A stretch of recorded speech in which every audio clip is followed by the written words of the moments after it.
Bonjour, je suis content de vous retrouver. Aujourd'hui, on va parler d'inflammation, des conséquences en fait sur la santé, ce qu'on peut faire aussi pour prévenir l'inflammation et aussi mieux comprendre l'inflammation. Je vous rappelle que les conseils que je vous donne aujourd'hui ne remplacent pas ceux d'un professionnel de la santé et je vous invite même à consulter votre médecin, consulter un professionnel de la réadaptation. Vous allez trouver plusieurs informations que je vous donne aujourd'hui dans mes livres, notamment mon livre 99 façons de prévenir les effets du vieillissement et aussi mon livre Lève-toi et marche. Vous allez les trouver ici au Québec, mais aussi de l'autre côté de l'Atlantique. L'inflammation aiguë. La réponse inflammatoire ne se manifeste pas en quelques secondes, mais bien en quelques heures.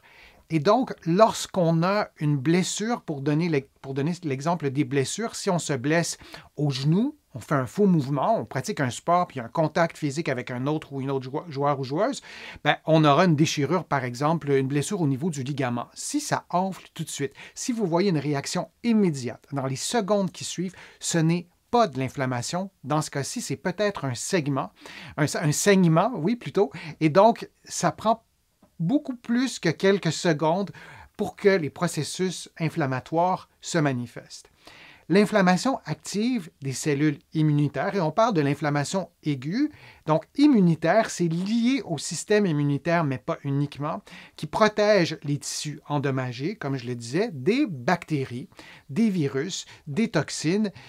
Et si je vous parle de l'entorse à la cheville, ben, c'est une blessure, donc ça va déclencher une réaction immunitaire parce qu'on va vouloir aussi protéger le ligament pour pas qu'il y ait, par exemple, d'infection, mais c'est vrai aussi pour une brûlure, c'est vrai pour d'autres, pour un virus aussi qu'on va contracter, donc il y aura de l'inflammation aiguë, c'est une inflammation qui est immédiate, c'est une inflammation qui vise à éliminer d'abord l'agent pathogène si on parle d'un virus et, par exemple, pour être précis, à favoriser l'oxygénation, la réparation, la récupération des tissus endommagés et l'inflammation aiguë, ce que ça fait, par exemple, ça change la perméabilité des membranes. Ça semble un peu compliqué, mais en fait, c'est complexe, mais nos cellules ont des membranes et la perméabilité va être modifiée, va être altérée pour pouvoir laisser passer davantage différents éléments qui permettent de réaliser toute la liste des choses que je viens de vous présenter, qui permettent la guérison, par exemple,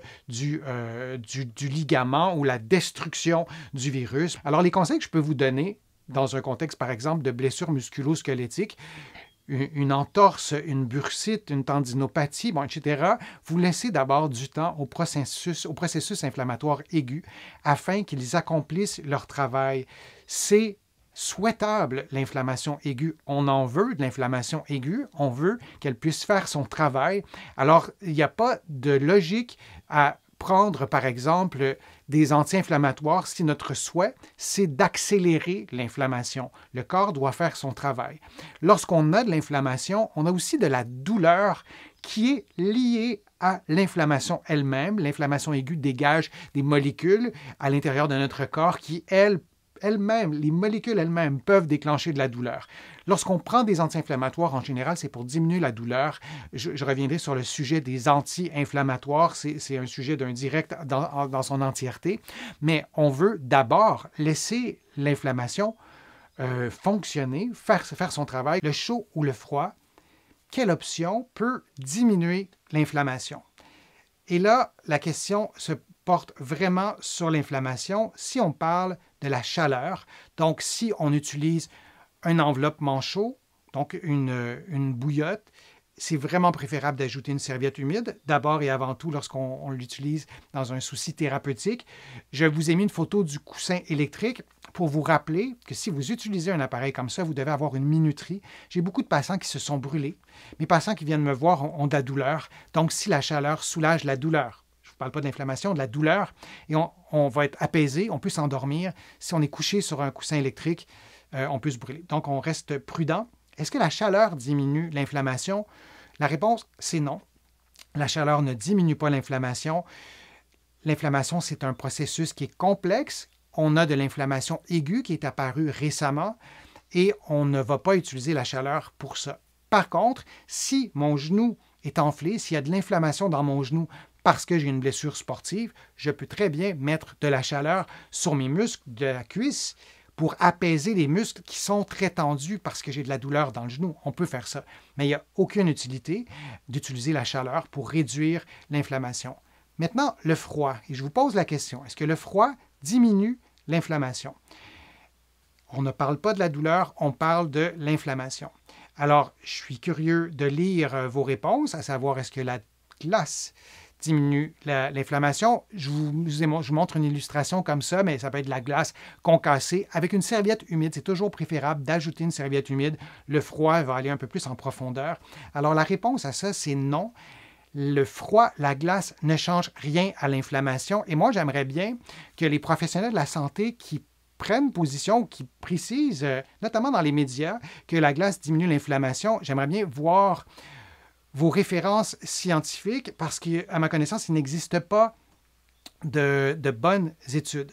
Il y a certaines études qui ont été faites et on peut vraiment discuter de la qualité météorologique de ces études-là, mais à mon sens, il n'y a rien qui a été démontré, et c'est plutôt l'inverse qui a été démontré, mais la glace n'a pas d'effet sur l'inflammation. On a souvent pris la logique de se dire que le froid faisait une vasoconstriction, les vaisseaux sanguins qui se contractent. Donc, si ça se contracte, ça draine l'inflammation. Et c'est bon, ça n'a jamais été prouvé, premièrement. Il y a quelques études qui ont été faites chez des sujets très jeunes. Donc, avec l'avancée en âge, avec le diabète, avec le surpoids, avec plein de contextes de santé chez les fumeurs, est-ce qu'on peut vraiment penser que mettre du froid provoque une vasoconstriction? Je pense que non. Et surtout, ça n'a pas été démontré, mais ces études-là existent peut-être, si vous écoutez la vidéo en rediffusion et vous êtes un professionnel de la santé et vous avez ces études-là, je vous remercierais de les mettre en lien. Alors, si vous n'en voyez pas lorsque vous allez réécouter la vidéo, c'est peut-être parce que ça n'a pas été démontré. Alors, ce serait bien qu'on arrête de dire que la glace diminue l'inflammation, à moins qu'on veut se rabattre sur des croyances pour traiter des patients au-delà des études scientifiques, ce que moi, je préfère ne pas faire. Je vous remercie d'avoir été là, d'avoir assisté à ces contenus que je vous présente. Ça me fait toujours plaisir de le faire. Vous pouvez contribuer à mes plateformes. Vous le savez, vos contributions sont essentielles à la survie de mes plateformes et ça me fait plaisir de vous présenter ces contenus. Vous pouvez contribuer en cliquant sur le petit cœur sur YouTube. Dans plusieurs pays, en tout cas, on peut le faire. Ce n'est pas universel. Vous pouvez aussi faire une contribution en visitant mon site web, le www.denisfortier.ca. Vous allez aussi pouvoir vous abonner gratuitement à l'infolettre sur mon site web et aussi à des courriels thématiques qui vous donnent des informations par courriel sur des sujets précis. Tout ça est gratuit, évidemment, et vous allez pouvoir, dans mes livres, trouver beaucoup d'informations sur différents sujets, mais entre autres sur l'inflammation, sur des stratégies pour diminuer l'inflammation, dans mes livres qui sont partout au Canada, en librairie et sur le web, et aussi de l'autre côté de l'Atlantique, j'ai le bonheur que mes livres soient publiés et diffusés aussi en France et ailleurs. Donc, vous allez pouvoir les trouver de ce côté-là. Et prenez soin de vous. J'espère que mes conseils vous ont aidé à prendre soin de votre santé, à vous motiver peut-être. Et je vous dis à une prochaine vidéo, à un prochain direct. À bientôt.